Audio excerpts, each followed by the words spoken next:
Bueno. Oli, pero yo también creo que la economía sucia crea la limpia. Yo creo eso perfectamente.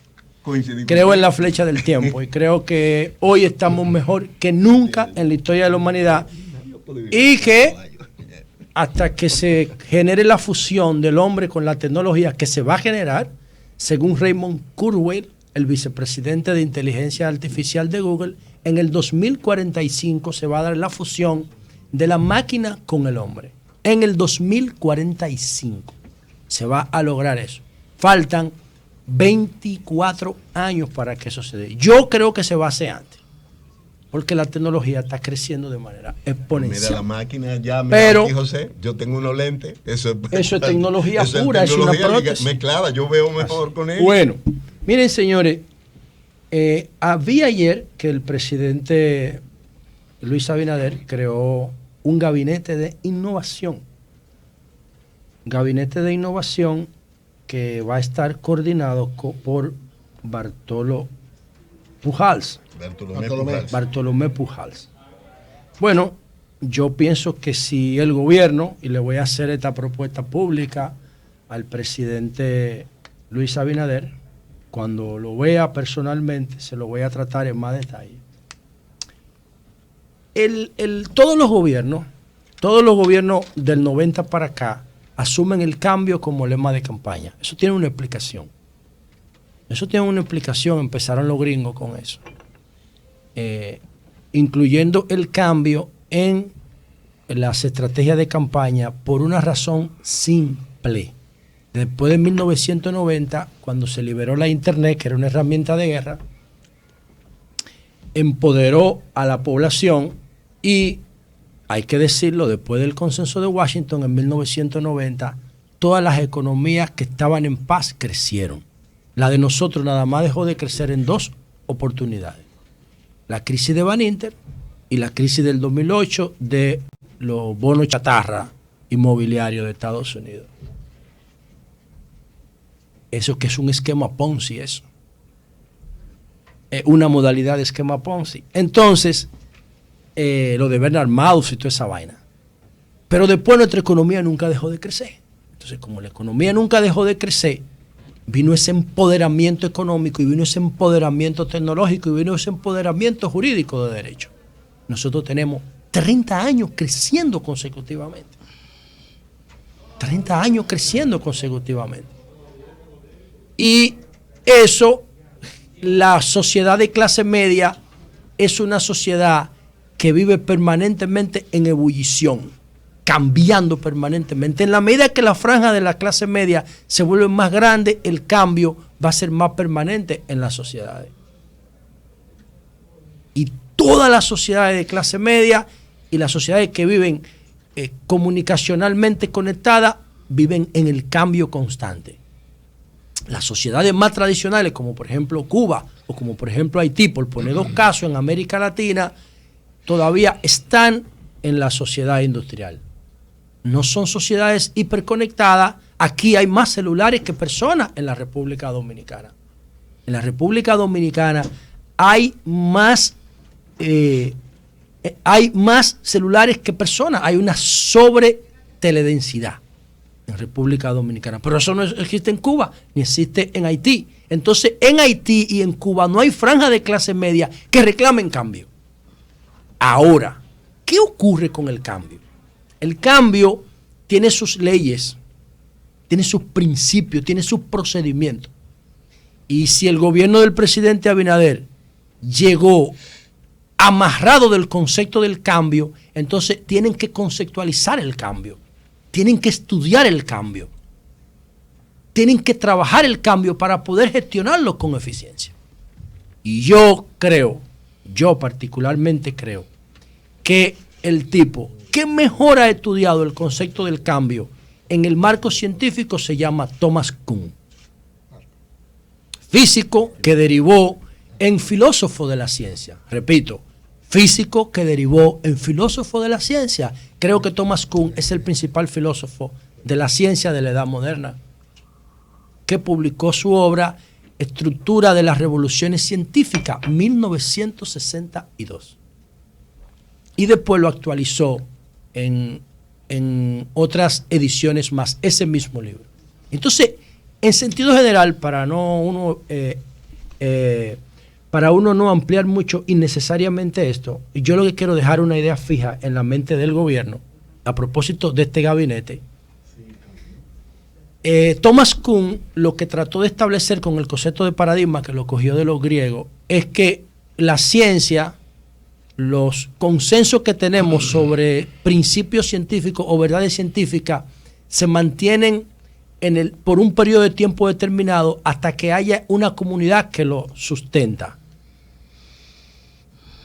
Entonces, él hablaba de que antes de este concepto de periodo científico, habían otros científicos que se vinculaban más a los líderes que lo soportaban. Por ejemplo, él habla de la química de Lavoisier, o habla de la física del cálculo de Newton, o la física de Einstein, o la filosofía de Aristóteles. Ve cómo está asociado a un nombre específico. Y eso tenía sesgo para él. Él dice que es toda una comunidad, y cuando toda una comunidad deja de sostener desde el punto de vista intelectual y científico un paradigma, un concepto, ese concepto, porque deja de convencer a esa misma comunidad, empieza a hacer crisis. Entonces, ¿cómo usted puede saber si un concepto, si un axioma, si una ley, si un principio o si un objeto, si un procedimiento, si un dispositivo está haciendo crisis? Bueno, cuando usted analiza el concepto y no soporta los rigores del análisis, entonces ya ese concepto empieza a ser objeto, o debe ser objeto de cambio o de revisión. Y a mí me encanta la visión de Thomas Kuhn sobre el tema del cambio. Ahora, cuando nosotros cuadramos esto con la innovación, entonces ahí tenemos un enfoque distinto al que el gobierno para mí está teniendo. Porque esta comisión, este gabinete, no debe llamarse gabinete de innovación. Porque hay procesos que necesitan algo más que la innovación. Hay procesos que necesitan cambios. Y hay procesos que necesitan reforma. Entonces, cuando usted se enfrenta a un proceso y usted lo desarma en todas sus partes, usted se da cuenta si el proceso necesita innovación, que es la parte más soft del cambio, es la parte más suave. Cuando un proceso, cuando un modelo, cuando un paradigma, vamos a suponer que el paradigma es una computadora, es el proceso, una computadora. Y esa computadora tiene desperfectos cosméticos, tiene un golpe en la pantalla y el cargador está roto. Entonces, usted dice, bueno, pues entonces yo le voy a poner una tarjeta de carga más moderna para que me coja un cargador tipo C. Y le voy a quitar el micro USB. Eso es una innovación, por ejemplo. Y voy a aprovechar que tiene la pantalla, voy a aprovechar que tiene un golpe en la tapa y le voy a poner una tapa más resistente. Eso es una innovación. Pero cuando el modelo tiene problemas estructurales, usted no lo puede innovar, porque va a seguir dando los problemas, porque los problemas son estructurales. Es que el CPU no sirve si fuera una computadora. Entonces, cuando tiene problemas estructurales, usted no puede innovar. Tiene que resolver los problemas estructurales. Pero cuando el modelo, cuando el paradigma está agotado, usted no lo puede reestructurar, no lo puede reformar y no lo puede innovar. Por ejemplo, la policía no se puede innovar. ¿Por qué no se puede innovar? Porque la policía es un modelo que va a cumplir 100 años en el 1937 y nació en un contexto de dictadura. Entonces, los mismos recursos humanos que están ahí, usted tiene que ponerlo en un contexto distinto de cambio. ¿Cuál es el cambio que necesita la policía? Una sustitución de modelo, no una innovación. Porque la innovación, cuando el modelo se agotó, no funciona. No funciona. Entonces, hay procesos que necesitan reformas. Hay procesos que necesitan innovación y hay procesos que necesitan sustitución. Y eso, si el gobierno no estudia el concepto del cambio, no lo va a entender y no lo va a poder gestionar con eficiencia. A mí me gusta mucho este gabinete, pero tienen que hacer una reflexión de lo que significa, de los alcances, de las diferentes dimensiones de lo que significa cambio. Porque pueden quedar atrapados en lo mismo con ropa nueva, con ropa distinta, pero el fondo es el mismo. Para mí, todos los policías que están ahora, por ejemplo, tienen un derecho adquirido. Todos los policías, desde raso hasta generales, que no debería haber generales en la policía. Eso no es una institución militar, pero es un modelo de policía militar, por eso lo hay.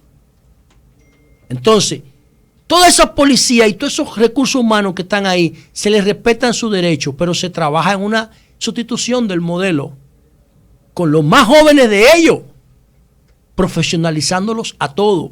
Si de mí dependiera, en 10 años todos los policías fueran profesionales, porque yo no lo promuevo de rango ni le aumento sueldos, sino se capacitan permanentemente. Y esa capacitación progresiva les va a ir dando la profesionalización que idealmente debería ser en unos 4 años. Y así vamos a tener todo el policía que entre, por enganche o por academia, tendría que ser profesional en 4 años para alcanzar un grado de oficial. ¿Entienden? Entonces eso se puede lograr. Y vamos sustituyendo el modelo de policía. Pero eso no es innovación. No. Innovación es que una mujer sea vocera de la policía. Eso es innovar. Porque nunca lo había sido. Eso es innovar. Lo que está haciendo la policía ahora es innovación. Pero lo que necesita la policía es innovar. No, lo que necesita la policía es un cambio estructural, lo que está proponiendo esa comisión. La comisión donde está Ricardo Nieves y Servio Tulio. Es un cambio profundo que está por encima de la innovación. Y por eso es que yo creo que el gobierno debe, antes de, o no sé si debe o debió, pero lo que tiene que hacer Bartolomé Pujals, que lo pusieron a ir ahora, es decir, vamos a hacer una reflexión profunda sobre el cambio. Vamos a buscar los expertos que saben de esto, vamos a discutir por el cambio, por lo que es el cambio, cómo gestionar el cambio permanentemente, y en 6 meses, después de todo eso y hacer procedimientos, entonces un proyecto al gobierno. Miren lo que nosotros entendemos. En la pausa, yo discutía con los muchachos aquí, fuera del aire. Yo digo que si algún día yo llego a la presidencia, yo no gobierno desde el Palacio. Yo lo digo. Un minuto, José. Yo no gobierno desde el Palacio. Un minuto. 30 segundos, José. No, adelante, José. No, yo no tengo tiempo aquí. Adelante. Bueno, para que estemos claros, si es un chiste yo te lo acepto, pero yo no tengo tiempo. Pero está bien. Yo tengo un tiempo promedio. No, yo no estoy cogiendo cuerda. Yo digo que si es como un chiste, yo lo entiendo. Pero no, yo no estoy cogiendo cuerda. Porque si tú llegas te vas a quedar en el Palacio. No, yo digo lo siguiente. Yo decía, y está en mi post de Twitter, que el primer decreto, si yo llego a presidente, era eliminar el despacho de la primera dama. Eso yo lo digo hace más de 10 años. Porque todas las damas son iguales. Y Luis lo eliminó. Sí. Lo eliminó, hizo lo correcto. Pero con relación al Palacio, ¿qué es lo que pasa? Búsquense la historia de los palacios para que ustedes vean a qué época de la sociedad corresponden. Los palacios, el concepto de palacio es porque estaba en una colina. Entonces eso dividía a la sociedad del rey. Ponía el rey allá arriba. Los palacios son expresiones de liderazgos verticales, poco democráticos. Poco democrático. Es muy difícil que ustedes encuentren una sociedad democrática construyendo un palacio. Los palacios los construyen las dictaduras, las monarquías, los proyectos políticos que tienen una visión de poder personal, heredada y de por vida. Eso es antidemocrático. Pero sobre todo en la época que estamos viviendo, los palacios son poco inteligentes, son poco eficientes, son de difícil acceso.